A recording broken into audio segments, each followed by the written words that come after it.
Hello students. चलिए अब नया चैप्टर स्टार्ट करते हैं। लास्ट हमने डिफरेंशियबिलिटी डिस्कस किया था। अब यहाँ पर हम लोग स्टार्ट करते हैं। चैप्टर का नाम है हमारा मेथड ऑफ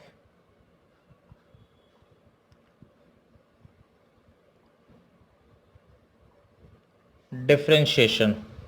तो हमारा चैप्टर का नाम है method of differentiation.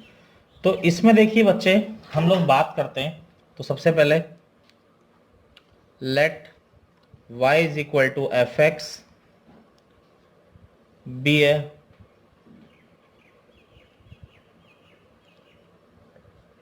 differentiable function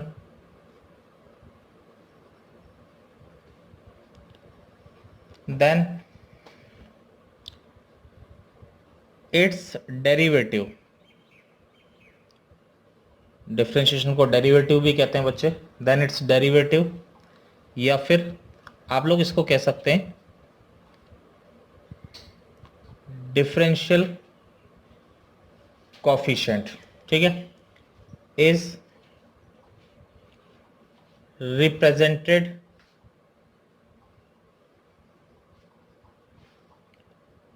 bye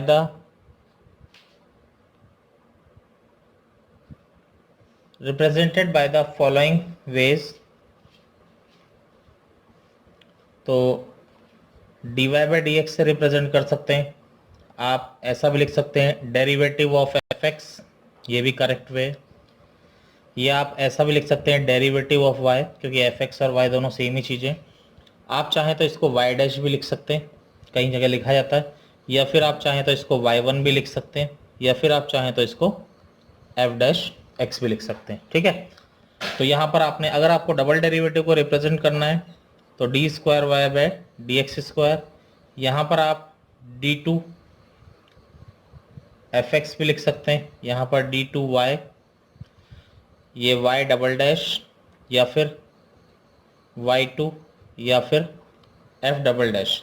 ये डी स्क्वायर भी लिख सकते हैं, या कई बार d2 एफ एक्स भी लिख दिया जाता है। एक ही बात है, derivative of 2 times F x. ठीक है, दोनों एक ही बात है, कोई अलग अलग चीज़ें नहीं है। देखिए, डेरिवेटिव का मीनिंग तो मैंने आपको बता ही दिया था कि स्लोप ऑफ ए टेंजेंट, अगर फंक्शन डिफरेंशिएबल है तो डेरिवेटिव का बेसिक मतलब आपका केवल इतना सा होता है। ये चीज़ मैं आपको पहले भी समझा चुका हूँ कि डेरिवेटिव का मीनिंग क्या है। ठीक है, एक बार और आपको बता देता हूँ। चलिए, तो अभी मैं आपको बता रहा हूँ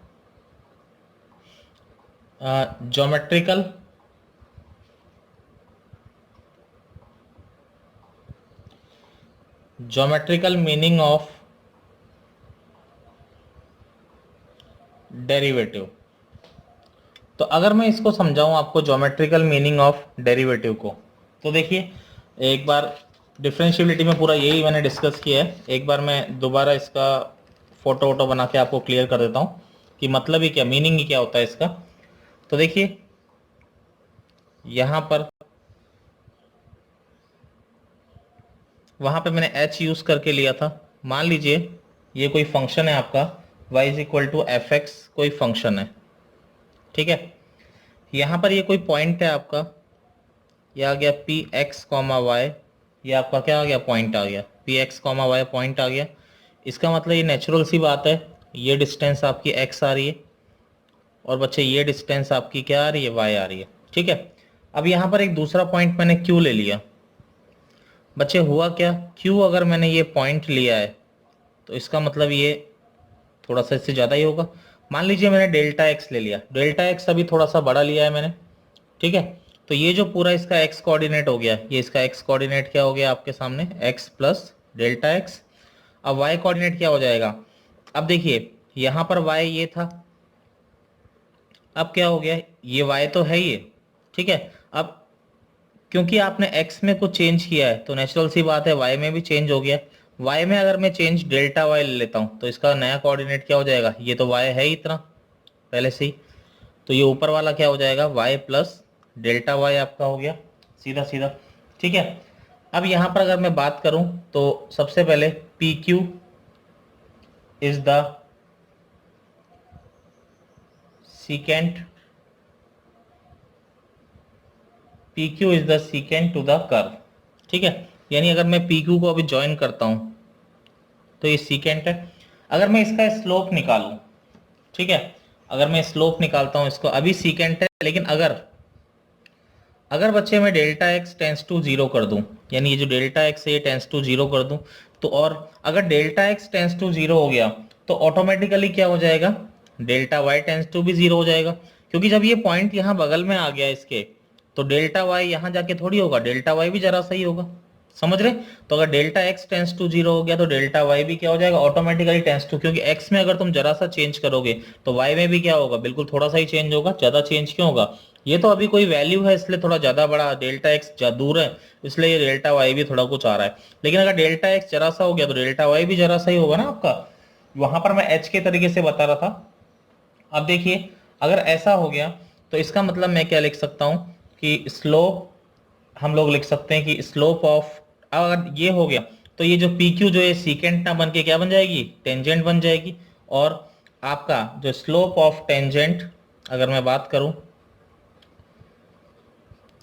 तो स्लोप ऑफ टेंजेंट क्या हो जाएगा बच्चे, delta y upon delta x. लेकिन कब, जब delta x tends to zero है। लिमिट मैंने डेल्टा एक्स पे लगाई है बच्चे, लेकिन ऑटोमेटिकली डेल्टा वाई भी किसके इक्वल है, जीरो के इक्वल है। तो ये क्या हो गया, इसी को हम लोग d y by d x कहते हैं। D y by d x को कई किताबों में इस तरह से भी लिख के दिया ही जाता है, जो मैं नए तरीके से लिख रहा हूँ, ठीक है। D y by d x is equal to limit delta x tends to zero delta y upon delta x, ठीक है। ये आ गया आपका। अब इसको अगर मैं समझाता हूँ आपको, ठीक है, यानी कि हुआ क्या, जैसे ही delta x tends to zero हुआ, ये जो d y by d x था ये क्या रिप्रेजेंट करने लग गया, ये स्लोप ऑफ टेंजेंट को क्या करने लग गया, रिप्रेजेंट करने लग गया, ठीक है। यानी हम ये कह सकते हैं आपका सीधा सीधा कि इसका मतलब क्या है, which means that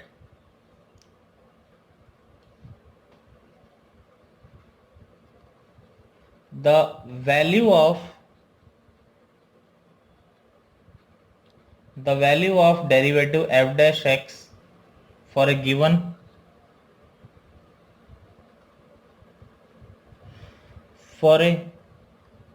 given value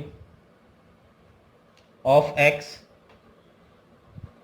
is equal to the tangent of the angle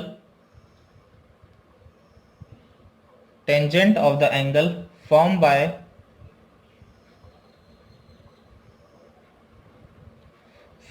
the tangent line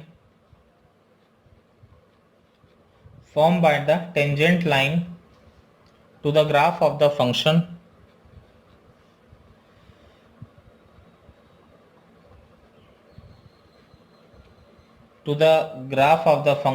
at pxy with the positive x axis। Simple सी कहानी यही है भाई। हुआ क्या था यहाँ पे, आपने जब इसकी स्लोप निकाली थी तो क्या निकाला था, अगर स्लोप ऑफ पी क्यू निकालें सीकेंड की तो क्या होगा, आप देखिए ये y2 minus y one, y plus delta y minus y upon x2 minus x1, तो यही तो आई थी ना delta y upon delta x. लेकिन टेंजेंट के लिए हमने क्या कर दिया था, delta x tends to zero कर दिया था, तभी तो टेंजेंट का बना था वो आपका, ठीक है। और स्लोप ऑफ टेंजेंट को हम लोग किससे रिप्रेजेंट करते हैं, आप लोग जानते हो टेन थीटा से भी रिप्रेजेंट करते हैं। तो यही लिखा है मैंने कि d y by d x जो एक्चुअली में रिप्रेजेंट कर रहा है, ये उस किसी भी पॉइंट पर कर्व की स्लोप ऑफ टेंजेंट को रिप्रेजेंट कर रहा है। और स्लोप को हम लोग किस तरीके से रिप्रेजेंट करते हैं ये आप लोग जानते हैं। स्लोप को हम लोग रिप्रेजेंट करते हैं m is equal to tan theta से भी हम लोग रिप्रेजेंट करते हैं, ठीक है। चलिए आगे चलते हैं। अगला है हमारा बच्चे नेक्स्ट टॉपिक, एक छोटा सा relation between d y by d x and d x upon d y. अब d y by d x और d x upon d y में रिलेशन हमको पता होना चाहिए, ठीक है ना, कि रिलेशन होता क्या है, ठीक है। अब जैसे देखिए d y by d x का मतलब क्या हुआ, अभी अभी हमने देखा ये limit delta x tends to zero del y upon del x, ठीक है। एक dx अपॉन dy का मतलब क्या हो गया भाई, डेल्टा एक्स जीरो लिखो चाहे डेल्टा वाई, क्योंकि अगर डेल्टा एक्स जीरो है तो डेल्टा वाई भी तो जीरो ही है। यहाँ पर limit delta y tends to zero, delta x upon delta y, ठीक है ना। अब देखिए एक सिंपल सी बात मैं लिखूं, delta y upon delta x into delta x upon delta y, अगर इनकी कोई वैल्यू है तो ये किसके बराबर होंगे, 1 के बराबर ही होंगे। सिंपल सी बात है, सिंपल मैथमेटिक्स लग रही है, ठीक है। अगर मैं दोनों तरफ लिमिट लगा देता हूँ, limit delta x tends to zero, तो ये delta y upon delta x into delta x upon delta y किसके बराबर आ गया, 1 के। दोनों को अलग अलग कर दिया तो limit delta x tends to zero, delta y upon delta x into limit delta y भी लगा सकते हो, ये तो मैं आपको उसी वक्त बता दिया कि डेल्टा एक्स और डेल्टा वाई दोनों जीरो ही होते हैं, इज इक्वल टू 1। तो ये किसकी वैल्यू है बच्चे, d y by d x की, और ये किसकी वैल्यू है, d x upon d y की। तो यानी जो d y by d x आ गया वो आपका किसके इक्वल होता है, 1 upon d x upon d y के, ठीक है। ये relation d y by d x और d x upon d y में होता है। सेकंड डेरिवेटिव के लिए ये रिलेशन वैलिड नहीं है। सेकंड डेरिवेटिव मतलब d square y by d x square आप कहें कि 1 अपॉन उसके बराबर हो जाएगा, तो बेटा ऐसा कुछ नहीं है, ये केवल किसके लिए मैंने आपको बताया, केवल फर्स्ट हैंड डेरिवेटिव के लिए ही आपको बताया, ठीक है। जब एक बार आपने डिफरेंशिएशन किया केवल इसी के लिए रिलेशन वैलिड है, किसी और के लिए आप लोग अपनी तरफ से अप्लाई ना करें, ठीक है ना, इस बात का विशेष ध्यान रखें। अब देखिए ये हमने देख ही लिया। अब देखिए 11th में एक टॉपिक आया था, उसके बारे में अगर मैं बात कर दूं कि टॉपिक क्या था आपका, वो था आपका डेरिवेटिव ऑफ फंक्शन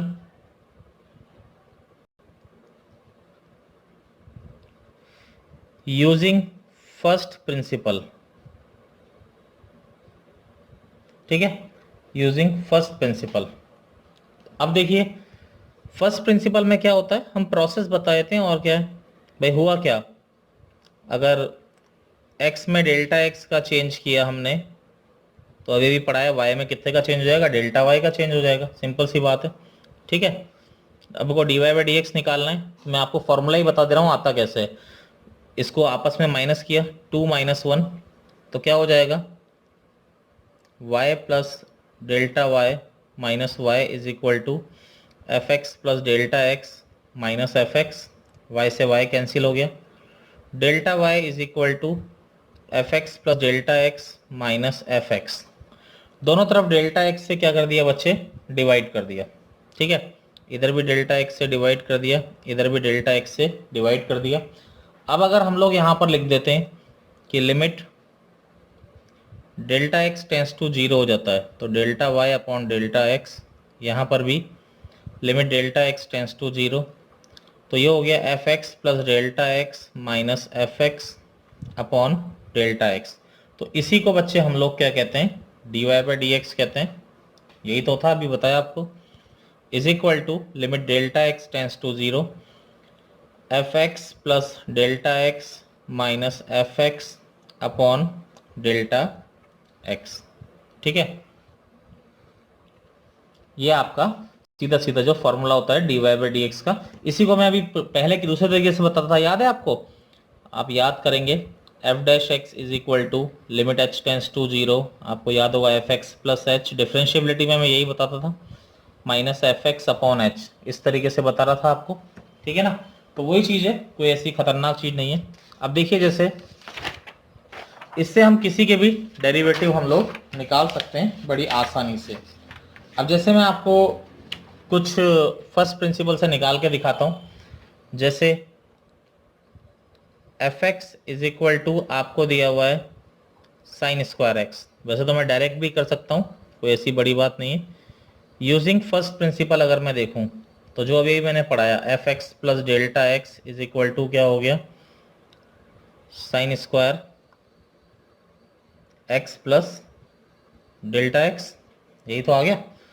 तो दोनों को सब्ट्रैक्ट कर दिया, ये आप जानते ही क्या होता है, d y by d x अभी अभी बताया आपको, limit delta x tends to zero f x plus delta x minus f x upon delta x. उससे भी निकाल सकते हो, कौन सा बताया था, एफ डैश एक्स, जो भी अभी बताया, आप इससे भी निकाल सकते हो, f dash x is equal to limit h tends to zero f x plus h minus f x upon h, एक ही बात होती है। तो limit delta x tends to zero f x plus delta x, ये रहा sine square x plus delta x minus sine square x upon delta x. एक formula आपको पढ़ाया जाता है 11th में, sine square a minus sine square B is equal to sine a plus b into sine a minus b. ठीक है, तो यहाँ पर limit delta x tends to zero sine square a minus sine square b क्या होता है, sine a plus b sine a minus b upon delta x.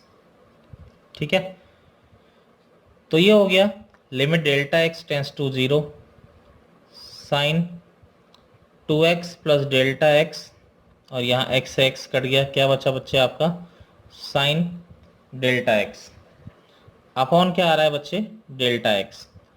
अब ये तो आपका 1 हो जाएगा, साइन एक्स अपॉन एक्स आप लोग जानते हो किसके बराबर होता है, आपका 1 के बराबर होता है।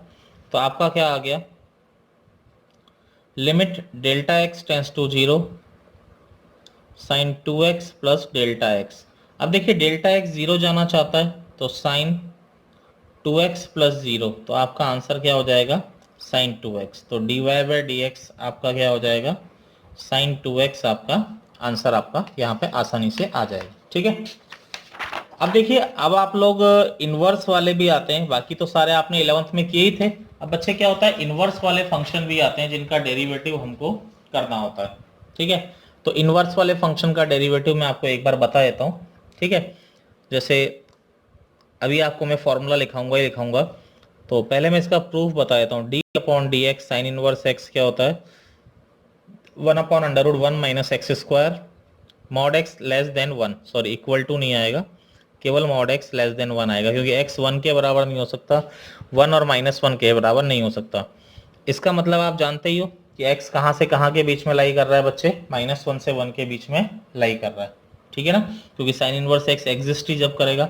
1 और -1 क्यों नहीं लिए, क्योंकि यहाँ पर ये दिक्कत कर जाता, दोनों इक्वल नहीं होते। चलिए साइन इनवर्स एक्स का अगर हमें देखना है, बिल्कुल बेसिक तरीके से कराता हूँ, इसको इधर ले आए, sine y is equal to x. X में अगर मैंने डेल्टा एक्स का चेंज किया तो वाई में कितने का चेंज होगा, डेल्टा वाई का चेंज होगा। ठीक है, अब देखिए 1 माइनस 2 माइनस 1 कर दिया, तो x plus delta x minus x, यहाँ पर क्या हो गया बच्चे, sine y plus delta y minus sine y. ठीक है, delta x is equal to sine y plus delta y minus sine y हो गया। देखिए अब यहाँ पर dy बाई डी एक्स निकालने के आसार नहीं बन रहे, लेकिन आप dx अपॉन डी वाई निकाल सकते हैं।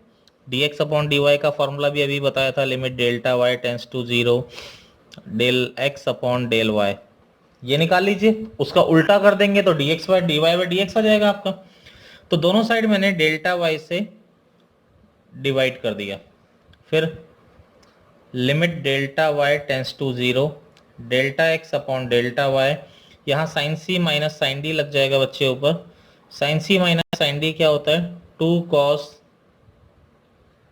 सी plus d by 2 sine c minus d by 2 upon delta y. ठीक है, तो ये तो हो गया d x upon d y. यहाँ पर क्या हो गया, ये y से y कैंसिल हो गया, limit delta y tends to zero 2 cos, ये हो गया 2y plus delta y upon 2 sine delta y upon 2। यहाँ पर क्या आ गया, डेल्टा वाई 2 से डिवाइड कर दिया 2 से, तो आप समझ रहे हैं साइन एक्स अपॉन एक्स 1, इससे ये कट गया। Limit delta y tends to zero cos 2y plus delta y upon 2, तो y को डेल्टा वाई को 0 रखा तो क्या आ गया, cos y d x upon d y. तो आपका d y by d x क्या आ गया, 1 अपॉन कॉस वाई। ठीक है, अब देखिए लेकिन क्वेश्चन एक्स में दिया हुआ था, आपने वाई में निकाला। देखिए अब क्या चमत्कार करना है आपको, मैं आपको बताता हूं। देखिए चेंज करना है। अब देखिए sine y is equal to क्या था आपका, एक्स था। आपको कॉस वाई का वैल्यू रखना है। तो यहाँ राइट एंगल ट्राइंगल आप सब जानते हैं, ये एक्स हो गया, ये वन हो गया, तो ये क्या हो गया आपका under root one minus x square हो गया। ठीक है, तो अब आपको कॉस वाई निकालना है। तो कॉस वाई क्या हो गया, आप समझ ही रहे हैं। तो वन अपॉन कॉस वाई क्या हो जाएगा, साइन वाई अगर ये है तो कॉस वाई तो यही हो जाएगा ना। तो आपका क्या हो गया, one upon under root one minus x square. तो d y by d x की वैल्यू क्या आ गई, one upon under root one minus x square. ठीक है, तो इनवर्स वालों का हम लोग इस तरीके से निकालते हैं। ठीक है, अभी नेक्स्ट लेक्चर में मैं आपको सारे के सारे बताऊंगा इनवर्स वाले के क्या होते हैं। तो ये तो मैंने प्रोसेस बता दिया कि बच्चे फर्स्ट प्रिंसिपल से हम लोग किस तरीके से निकालते हैं। ठीक है, चलो फॉर्मूले भी मैं आपको बता ही देता हूँ, जो भी फॉर्मूले होते हैं आपके उसमें कोई बात नहीं है। अब जैसे इसमें अगर हम लोग ध्यान देते हैं तो जो फॉर्मूले हैं हमारे, चलो नेक्स्ट में बताऊंगा, इसमें कंप्लीट हो गया आपका।